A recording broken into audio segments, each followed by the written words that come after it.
মৰমৰ ছাত্ৰ-ছাত্ৰীসকল, তোমালোক আটাইকে আজিৰ পাঠলৈ স্বাগতম জনাইছোঁ। আজি আমি আলোচনা কৰিম ভগ্নাংশ আৰু দশমিক ভগ্নাংশ এই পাঠটোৰে দশমিক ভগ্নাংশৰ বিষয়ে। আগৰ পাঠত আমি ভগ্নাংশ কি, ভগ্নাংশৰ হৰ আৰু লব, সমতুল্য ভগ্নাংশ এইবোৰৰ বিষয়ে আলোচনা কৰিছিলোঁ। আজি আমি আলোচনা কৰিম দশমিক ভগ্নাংশৰ বিষয়ে। আহাচোন আমি দশমিক ভগ্নাংশনো কি বস্তু প্ৰথমে জানি লওঁ। আগৰ পাঠত আমি পঢ়িছিলোঁ ভগ্নাংশৰ বিষয়ে। প্ৰথম ভগ্নাংশনো কেনেকৈ আহিছিল বা ভগ্নাংশনো আমি কেনেকৈ শিকিছিলোঁ এবাৰ মনত পেলাই লওঁ আহা। এটা গোটা বস্তু আছে, ইয়াক মই সোঁ মাজতে দুভাগ কৰিলোঁ আৰু দুভাগ কৰি এটা ভাগ যদি ৰং কৰোঁ, এই ভগ্নাংশটোক আমি লিখোঁ 2/1 বুলি। ঠিক একেধৰণে এটা আয়তক আমি সমানে 3 ভাগ কৰি মাত্ৰ এটা ভাগ যদি ৰং কৰোঁ, তেতিয়াহ'লে আমি ভগ্নাংশটো লিখোঁ 3/1 বুলি। আমি এনেকৈয়ে ভগ্নাংশবোৰ লিখিবলৈ শিকিছিলোঁ।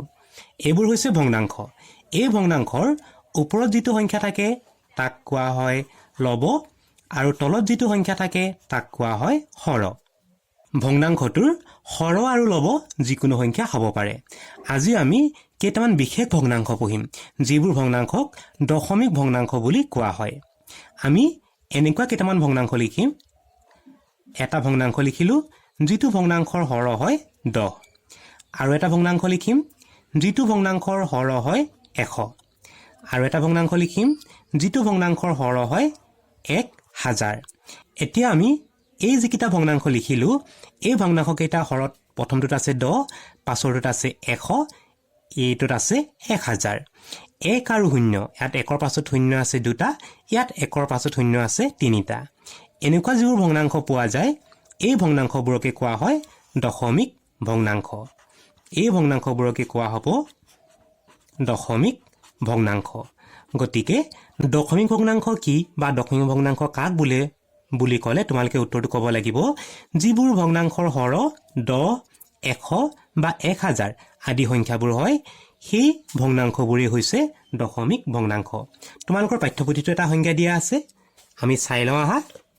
পাঠ্যপুথিত দিয়া আছে যিবোৰ ভগ্নাংশৰ হৰবোৰ 10, 100, 1000 ইত্যাদি হয়, তাক দশমিক ভগ্নাংশ বুলি কোৱা হয়। অকল এইবাৰ তোমালোকে এই ভগ্নাংশ কেইটালৈ মন কৰা। ইয়াত থকা প্ৰতিটো ভগ্নাংশই হয় একোটা দশমিক ভগ্নাংশ।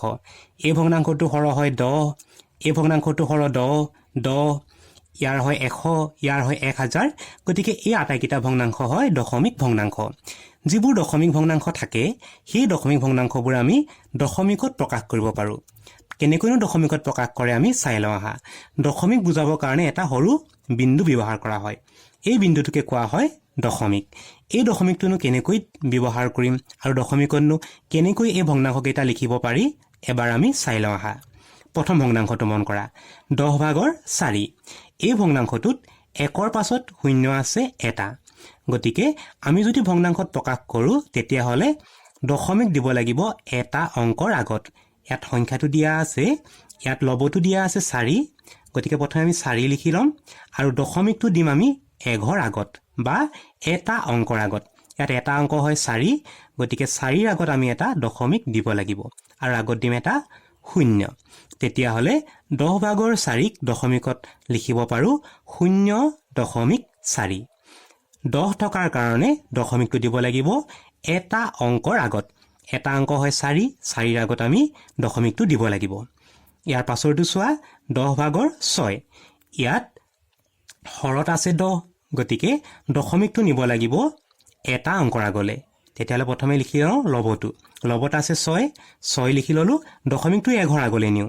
1ৰ আগলৈ নিলে আমি দশমিকটো দিব লাগিব ইয়াত, আৰু ভগ্নাংশটো হ'ব 0.6। 3 নম্বৰটো চোৱা, 10/3। প্ৰথমে তোমালোকে লবটো লিখি ল'বা 3। দশমিক নিব লাগিব 1ৰ আগলৈ। 1ৰ আগলৈ নিলে দশমিকটো বহাব লাগিব ইয়াত আৰু 0। তেতিয়াহ'লে হ'ব 0.3। ইয়াৰ পাছৰটো চোৱা, 10/7। প্ৰথমে লবটো লিখি ল'বা। লবটো হয় 7 আৰু হৰটোৱে দশমিকৰ কথা ক'ব। হৰত আছে 10, 10ত মাত্ৰ এটা 0 আছে, গতিকে দশমিক নিব লাগিব 1ৰ আগলৈ। 1ৰ আগলৈ নিলে দশমিক পাবা ইয়াতে। তেতিয়াহ'লে দশমিকত প্ৰকাশ কৰিলে হ'ব 0.7।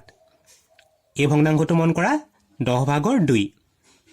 লবটো হয় 2 দশমিক যাব এটা অংকৰ আগলৈ মাত্ৰ এটা শূন্য আছে এটা অংকৰ আগলৈ দশমিক নিলে হ'ব 0.2 এবাৰ তোমালোকে এই ভগ্নাংশটো চোৱা 100 ভাগৰ 8 প্ৰথমে তোমালোকে লবটো লিখি লোৱা লবটো হয় 8 একৰ পাছত শূন্য আছে দুটা গতিকে দশমিক আহিব দুঘৰ আগলৈ আমি দেখিছিলো যে আগত দিলে মাত্ৰ এঘৰ আগলৈ যায় এবাৰ আকৌ 100 আছে গতিকে দশমিক নিব লাগিব দুঘৰ আগলৈ গতিকে আমি আগত আৰু এটা শূন্য দি ল'ব লাগিব এবাৰ দিম দশমিক এতিয়া চোৱাচোন দশমিক দুঘৰ আগলৈ আহিছেনে নাই অহা এঘৰ দুঘৰ পাৰ হৈ আমি দশমিকটো পালো গতিকে দশমিকটো দুঘৰ আগলৈ আহিলে আৰু আগত এটা দি দিবা শূন্য তেতিয়া হলে দশমিকত প্ৰকাশ কৰিলে হ'ব 0.08 এই ভগ্নাংশটো চোৱা 100 ভাগৰ 13 প্ৰথমে লবটো লিখি লোৱা লবটো হয় 13 দশমিকটো নিব লাগিব এঘৰ দুঘৰ আগলৈ এঘৰ দুঘৰ আগলৈ নিলে দশমিকটো পাবা ইয়াতে আৰু আগত এটা শূন্য দি দিবা দশমিকত হ'ব 0.13 এবাৰ এই ভগ্নাংশটো চোৱা লবটো লিখি লওঁ 91 দশমিক নিব লাগিব এঘৰ দুঘৰ তিনিঘৰ আগলৈ নিব লাগিব এঘৰ দুঘৰ তিনিঘৰ আগলৈ নিবলৈ আৰু এটা শূন্য আগত বহুৱাব লাগিব তাৰ আগত আহিব দশমিক আৰু আগত এটা শূন্য দি দিবা তেতিয়া হলে দশমিকত প্ৰকাশ কৰিলে পাম 0.091 এই ভগ্নাংশটো 1000 ভাগৰ 123 প্ৰথমে লবটো লিখি লোৱা লবটো হয় 123 দশমিক যাব এঘৰ দুঘৰ তিনিঘৰ আগলৈ এঘৰ দুঘৰ তিনিঘৰ আগলৈ নিলে দশমিকটো দিব লাগিব ইয়াতে আৰু আগত এটা শূন্য দি দিম তেতিয়া হলে সংখ্যাটো হ'ব 0.123 এই ভগ্নাংশটো চোৱা দশমিকটো দিব লাগিব আমি এঘৰ আগত প্ৰথমে সংখ্যাটো লিখি লওঁ 245 দহত মাত্ৰ এটা শূন্য আছে দশমিক মাত্ৰ এঘৰ আগলৈ নিব লাগে এঘৰ আগলৈ নিলে দশমিক বহুৱাব লাগিব ইয়াতে তেতিয়া হলে সংখ্যাটো হ'ব 24.5 ছাত্ৰ ছাত্ৰীসকল এবাৰ আমি তোমালোকৰ পাঠ্যপুথিত নিজে কৰো আহা এই অংককেইটা আমি দশমিকত প্ৰকাশ কৰো আহা প্ৰথম অংকটোৰ পৰা আৰম্ভ কৰো আমি প্ৰথম অংকটো চাওঁ আহা এ নম্বৰ অংকটো দিয়া আছে 10 ভাগৰ 5 প্ৰথমে লবটো লিখি লবা লব হয় 5টো লিখি লম এবাৰ আমি দশমিকটো উলিয়াম একৰ পাছত শূন্য আছে এটা গতিকে দশমিক যাব মাত্ৰ এঘৰ আগলৈ নিলে দশমিক পাম ইয়াতে আৰু আগত এটা শূন্য বহুৱাই দিম তেতিয়া হলে সংখ্যাটো হ'ব 0.5 বি নম্বৰটো চাওঁ 100 ভাগৰ 7 প্ৰথমে লবটো লিখি লম 7 এতিয়া চোৱা কেইঘৰ আগত দশমিক যাব এঘৰ দুঘৰ একৰ পাছত দুটা শূন্য আছে গতিকে দুঘৰ আগলৈ দশমিকটো নিব লাগিব ইয়াত যদি দিও দশমিকটো মাত্ৰ এঘৰ আগলৈ যাব আৰু এঘৰ আগলৈ নিবৰ কাৰণে আমি আগত এটা শূন্য দি লম তেতিয়া হলে এঘৰ দুঘৰ আগত দশমিকটো বহিলে আৰু আগত এটা শূন্য দি দিম তেতিয়া হলে সংখ্যাটো হ'ব 0.07 সি নম্বৰটো চোৱা 1000 ভাগৰ 50 প্ৰথমে আমি লবটো লিখি লম লবটো হয় 50 এবাৰ আমি দশমিক নিব লাগিব এঘৰ দুঘৰ তিনিঘৰ আগলৈ এঘৰ দুঘৰ ইয়াত যদি দিও দুঘৰ আগলৈ যাব আমি আৰু এঘৰ আগলৈ নিব লাগে গতিকে আমি আগত এটা শূন্য দি লম তেতিয়া চাওঁ 1 2 3 ঘৰ আগলৈ দশমিকটো দিলে আমি পাম ইয়াতে আৰু আগত এটা শূন্য দিম তেতিয়া হলে সংখ্যাটো হ'ব 0.050 ডি নম্বৰটো চোৱা 1000 ভাগৰ 2 লবটো হয় 2 আৰু দশমিকটো কেইঘৰ আগলৈ যাব হিচাপ কৰো আহা এঘৰ দুঘৰ তিনিঘৰ আগলৈ দশমিকটো নিব লাগে আমি যদি ইয়াত দিও দশমিক এঘৰ আগলৈ যাব গতিকে আগত এটা আমি শূন্য দি লওঁ ইয়াত দিলে দুঘৰ আগলৈ যাব তিনিঘৰ আগলৈ যাব লাগে গতিকে আমি আৰু এটা শূন্য দিব লাগিব এঘৰ দুঘৰ তিনিঘৰ আগত দশমিক দিলে পাম আমি ইয়াতে আৰু আগত এটা শূন্য দি দিম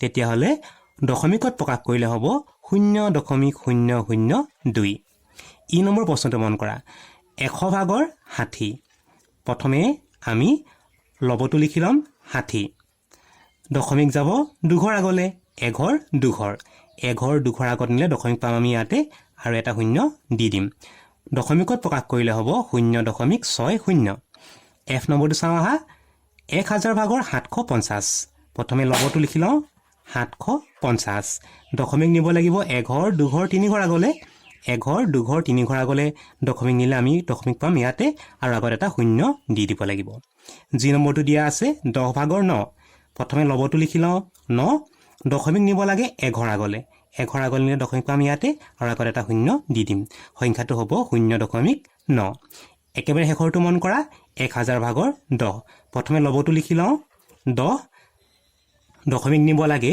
এঘৰ দুঘৰ তিনি ঘৰ আগলৈ এঘৰ দুঘৰ তিনি ঘৰ আৰু এটা অংক আগত লাগে গতিকে আমি আগত এটা শূন্য দি লওঁ আৰু দশমিক দি দিম এতিয়া চোৱাচোন দশমিক গ'ল এঘৰ দুঘৰ তিনি ঘৰ আগলৈ আৰু সংখ্যাটো হ'ল 0.010 ছাত্ৰ ছাত্ৰীসকল আজিৰ পাঠ্য আলোচনা ইমানতে সামৰিছোঁ নতুন এটি পাঠৰ সৈতে তোমালোকক খুব সোনকালে লগ পাম বুলি আশা কৰিলোঁ ধন্যবাদ